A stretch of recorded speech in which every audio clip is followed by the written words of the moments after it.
एक बात बताइए, अभी 4 दिन पहले ईद गुजरी है, क्या आप लोगों ने भी पूरे मुल्क से कोई ऐसी खबर सुनी कि किसी मुसलमान ने मंदिर के ऊपर चढ़ करके झंडा लहराया हो, या किसी ने कहीं पत्थरबाजी किया हो, या फिर कोई मंदिर के सामने खड़ा होकर के कोई गाली गलौज कर रहा हो, या कोई अभद्र भाषा का इस्तेमाल कर रहा हो? नहीं सुना होगा। अगर सुना होता तो जितना होता नहीं उससे ज़्यादा की खबर आप लोगों तक पहुँचती और किसी न किसी मुसलमान के घर के बुलडोज होने की भी खबर आ जाती। अब रामनवमी, आज रामनवमी है और खबरें मैं आपको दिखाऊंगी जो, उसे देखिएगा और सोचिएगा कौन टॉलरेंस है कौन इनटॉलरेंस है, ये आपको फैसला करना है।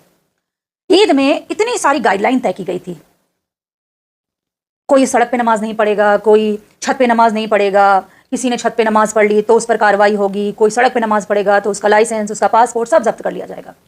मुसलमानों ने सारी बातों को फॉलो किया सिर्फ इसलिए कि इस मुल्क में अमन बहाल रहे। अब कुछ वीडियोस और फोटोज आप देखते जाइए। ये प्रयागराज के सैयद सालार गाजी की दरगाह है, जहां पर चढ़ करके ये गुंडे भगवा लहरा रहे हैं। ये वही प्रयागराज है जिसने महाकुंभ के दौरान एक बहुत बड़ा पैगाम दिया था पूरी दुनिया को। जब वहां भगदड़ मची, जब वहां पर लोगों की ज्यादा तादाद हो गई और किसी को पनाह नहीं मिल रही थी, लोगों को खाना पानी नहीं मिल रहा था, तब उस वक्त इसी प्रयागराज में मुसलमानों ने अपने मदरसे, अपने घर, अपनी मस्जिदें खोल दिया था। मेहमान नवाजी का पैगाम दिया, एकता का पैगाम दिया, अमन का पैगाम दिया, भाईचारे का पैगाम दिया। वीडियोस भी देखिए आप, तस्वीरें भी देखिए। पूरी दुनिया से लोग मुसलमानों को अप्रिशिएट कर रहे थे और कह रहे थे हिंदुस्तान का मुसलमान इतना अच्छा बाशिंदा है जो हर मौके पर खड़ा हो जाता है। और सिर्फ ये कुंभ में ही नहीं हुआ, इसके पहले कोविड में जब माइग्रेंट लेबर्स दूर दराज मुंबई से बिहार तक का सफर पैदल तय कर रहे थे, उस वक्त भी मुसलमान जगह जगह पानी की सबील लगाए हुए थे, खाना पानी लेकर के खड़े हुए थे। तपती धूप में जो लेबर्स आ रहे थे, जो लोग आ रहे थे रास्ता तय करके, जिनके पैरों में छाले पड़े थे, उनको चप्पलें दिला रहे थे, उनको कपड़े दिला रहे थे, उनको खाना पानी दे रहे थे। और फिर कुंभ में भी उन्होंने यही पैगाम दिया। लेकिन उसके बावजूद ये तस्वीरें शर्मिंदा करने वाली हैं। आप किसी के सब्र का इम्तिहान ले रहे हैं,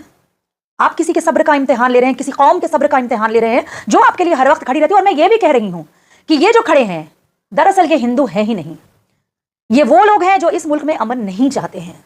इनको ये असाइनमेंट मिला हुआ है कि जाओ तुम बवाल करो, तुम न्यूसेंस क्रिएट करो, क्योंकि 27 का इलेक्शन आने वाला है और तुम्हें वहां पर जाकर के हिंदू मुसलमान करना है ताकि तुष्टीकरण की राजनीति किया जा सके और सरकार बनवाई जा सके। अब ये घटना एक कानपुर की है, इसमें भगदड़ मची हुई है और बताया जा रहा है कि मुसलमानों का मोहल्ला है, पत्थरबाजी हो रही थी, खुद ही यात्रा निकाल रहे हैं, खुद ही भगदड़ कर रहे हैं। कौन सा मुसलमान पत्थरबाजी कर देगा भाई? मुसलमान तो मारे डर के अब कुछ करता ही नहीं है, क्योंकि उसको पता है हम कुछ भी नहीं करेंगे। उसके बावजूद हमारा घर बुलडोज कर दिया जाएगा, हमारे पर मुकदमे दर्ज कर दिए जाएंगे, हम पर कार्रवाई हो जाएगी, हमारे घर की औरतों को जेल में डाल दिया जाएगा, हमारे घर के मर्दों को जेल में डाल दिया जाएगा, हमारे ऊपर कोई भी घटिया किस्म की धारा लगा करके हम पर मुकदमा दर्ज कर दिया जाएगा।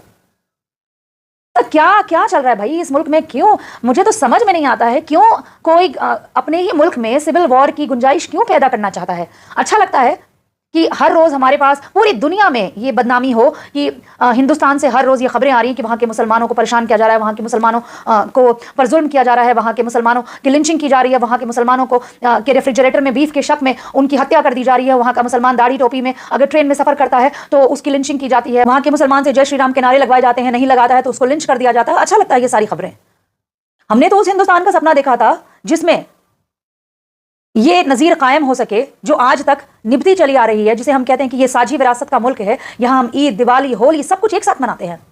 आप यकीन नहीं करेंगे, कल मैं एक मुस्लिम घर की शादी में गई थी और वहां पर चूंकि नवरात्र चल रहे हैं, अष्टमी का दिन था, वहां वेजिटेरियन खाना बना हुआ था। क्यों? क्योंकि ज्यादातर हमारे जो दोस्त यार हैं वो हिंदू हैं। तो ऐसे भी लोग हैं जो अमन का जो परचम है उसके अलंबरदार बने हुए हैं, लेकिन ये जो चुनिंदा है ना, इसकी वजह से पूरे मुल्क में जो नफरत का माहौल फैलता है ये बड़ा खतरनाक है। और जितना ये खबरें दब भी सकती हैं, लेकिन नोएडा में वो जो गोदी मीडिया बैठा है वो भी अपनी टीआरपी इसी में ढूंढता है।